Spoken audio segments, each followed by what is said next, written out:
Our national college football expert wanted to know more about Alex Golesh and the Auburn Tigers.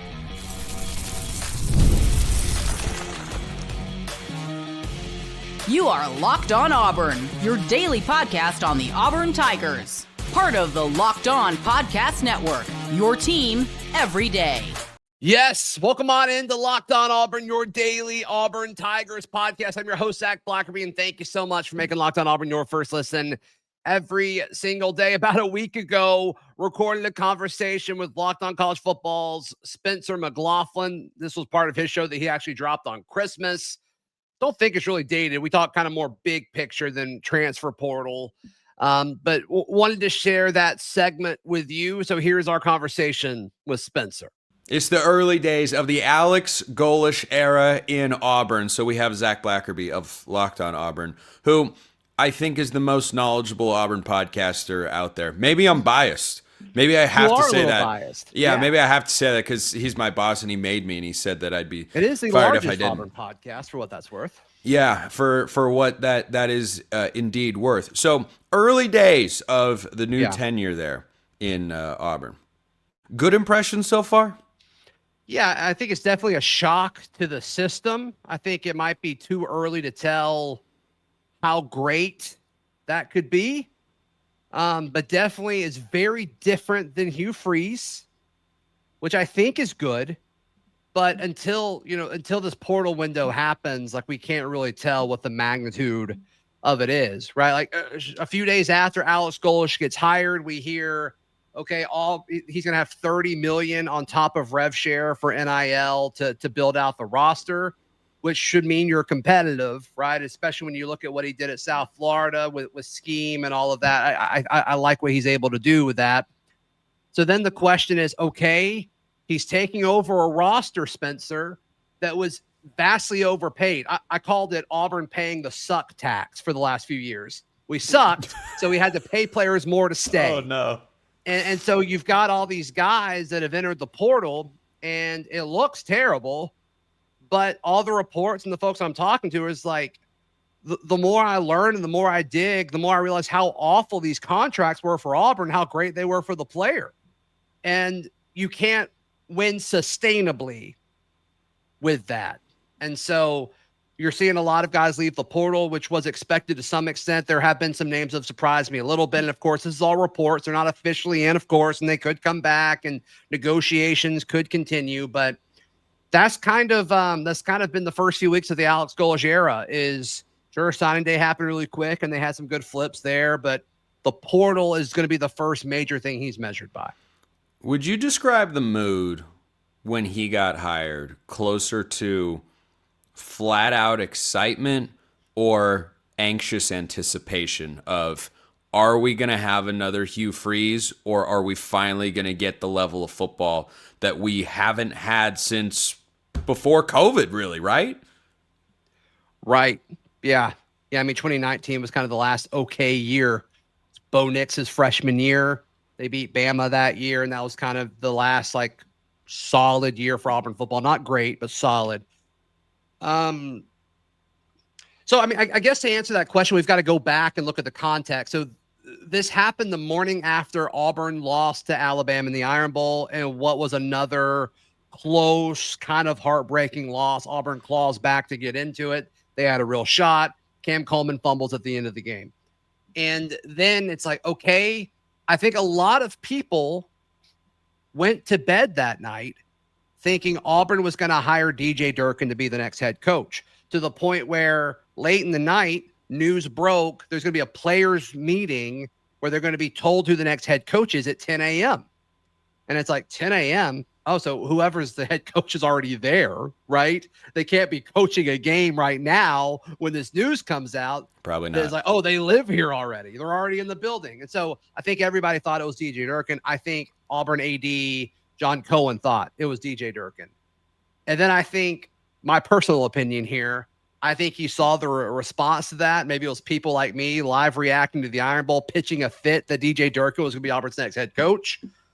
And at 1 a.m., he calls Alex Golesh, and Alex Golesh doesn't think about it. He said yes, signs the contract. They plan to, fly up from Tampa to Auburn that morning. And so to answer your question, when it was Golesh, I think there was general excitement that it wasn't DJ Durkin. And, and you also got to think, okay, the 3 weeks prior to that, we all thought it was John Sumrall. And while the fan base was split on John Sumrall, most people were like, yeah, this makes sense. Coached at Troy and State, knows the state of Alabama, Huntsville, Alabama native, did good things at Tulane, not against Ole Miss this past week, but goodness gracious. But still, I think a lot of the fan base kind of wanted him. And then you lose him to Florida because of the Lane Kiffin stuff. And then we thought it was DJ Durkin. So I think a lot of people were excited that it wasn't DJ Durkin. I think the average Auburn fan wasn't familiar with who Alex Golesh was. Hey, we continue our conversation with Spencer McLaughlin, host of Locked On College Football, in just a moment, right here on Locked On Auburn. Today's show brought to you by our friends at FanDuel. FanDuel is America's #1 sports book. Look, sports move fast, especially NFL Sundays. One big play, then suddenly everything feels different. And that's what makes live betting with FanDuel so exciting. You're not just watching the game, you're reacting to it in real time. You're in it. Live betting is best when the game starts to shift. A receiver gets hot, defense, you see, oh my goodness, the game plan is absolutely working. Or maybe one team makes halftime adjustments more than the other. If you want to be right in the middle of the action this season, visit FanDuel.com, then place your live bets all season long. FanDuel, the game moves fast, and so can you. Today's show also brought to you by our friends at Game Time. Game Time is the best place to buy tickets. There's nothing like those live events, whether it's tailgates, packed stadiums, or being right there in the middle of all the action, the energy, the bands, the moments you remember forever. You want to be part of that. And Game Time gives the advantage of purchasing tickets back to the fans, which is so important, I think, to everyone.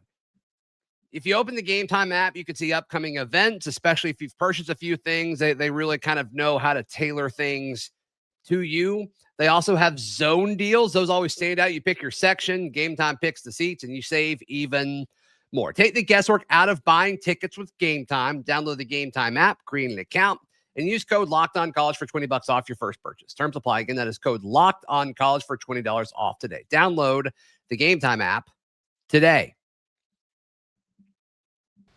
Probably. I imagine the Auburn fans are not super dialed into South Florida football. I feel like context was needed to actually. No, that's why we bring you on the show, to give right. that sort of context. And I think that's an unfortunate way to see it, even though it's perfectly logical. I think that's unfortunate if you're Alex Golesh, because Auburn fans shouldn't look at him and say, I'm so glad you're not DJ Durkin. Like, no, you should be glad he's Alex Golesh. Yeah, he just had a much more difficult job at South Florida than what he has at Auburn. But where I'd like for you to go next with this conversation, sure. What's his biggest challenge?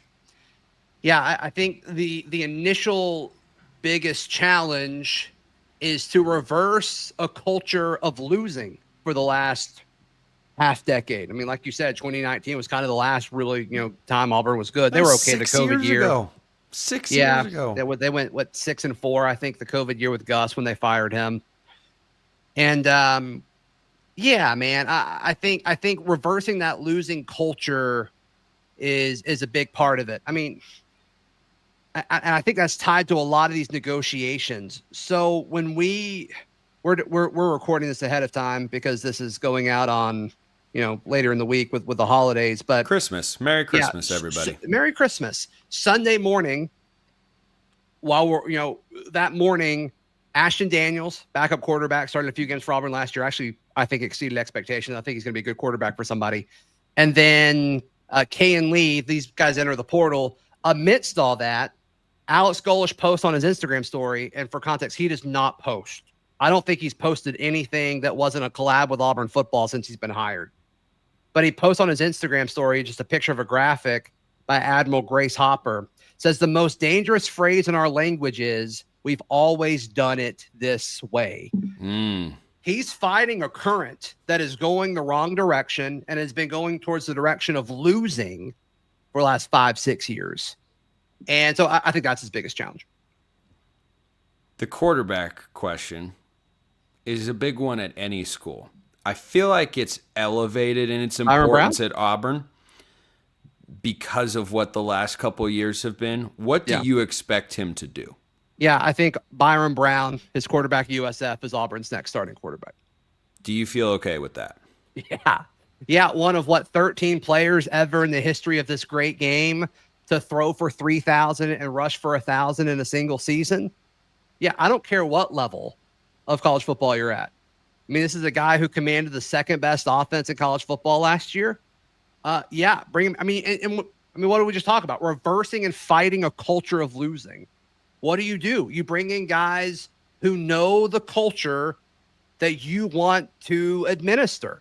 And so obviously there's going to be a lot of South Florida guys that are going to be tied to Auburn as soon as they enter the portal. There's been several that have already been reported and expected to enter the portal on January 2nd when it opens. As we record this, Byrum Brown is not one of those guys. I expect him to be at some point. I don't really understand why he needs to do that. There's no leverage involved.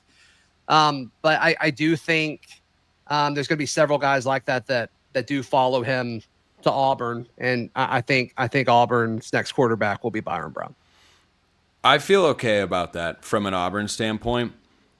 When I thought about the idea of him going with Golesh coming from South Florida, I thought of Devin Dampier, who transferred to Utah with his offensive coordinator from New Mexico and brought a whole different look to a tougher level of competition. There were some bumps and bruises along the way, no doubt.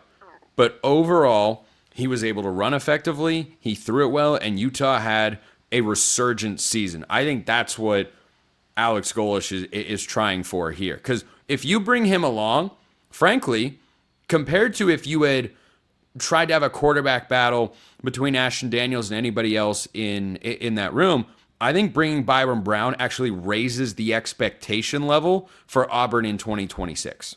Yeah, I think so too. And it's tricky to bring this up, but like, as we discussed this, the future of Deuce Knight has not been brought up. And so we'll see what happens there. But obviously Deuce Knight is a factor as well. The ideal situation for Auburn: transfer portal starting quarterback, which I think it should be Byrum Brown, and you find a way to retain Deuce Knight, and he's the guy in 2027, no matter what. I think that'd be a pretty good plan. I do too. Because I think you could have a certain floor of production offensively that with Auburn's schedule, it's kind of somewhere in between of being super favorable and being a ridiculous gauntlet. I think you should be able to win 7-8 games.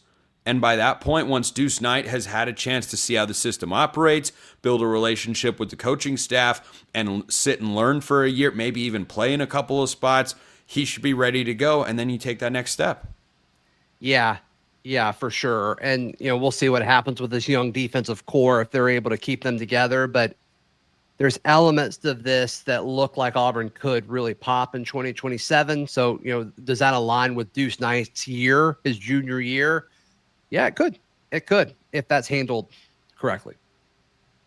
It's always an if, isn't it? It's always there's always the an if. Yeah. There's always the if this, if that. There's always that. But you know what? We'll end it on a positive note there today. I think that's what the fine folks in Auburn need more than anything. Zach Blackerby of Locked On Auburn. We're going to Boulder next. Is it the same story? Is it the same story with the Buffs? We shall find out. Beautiful. Thank you guys for tuning in. I don't know, a little different of a show today, but always good to kind of hear what the national folks want to know about Auburn and Alex Golesh. So we'll see what the next step of this crazy offseason will be. Next week will be big, obviously leading up to Friday the 2nd. So when the portal opens. So please like the video. Please subscribe. And if you're tuned in on audio, please subscribe and leave us a review. Helps the show out a ton. We'll see you next time. This has been Locked On Auburn.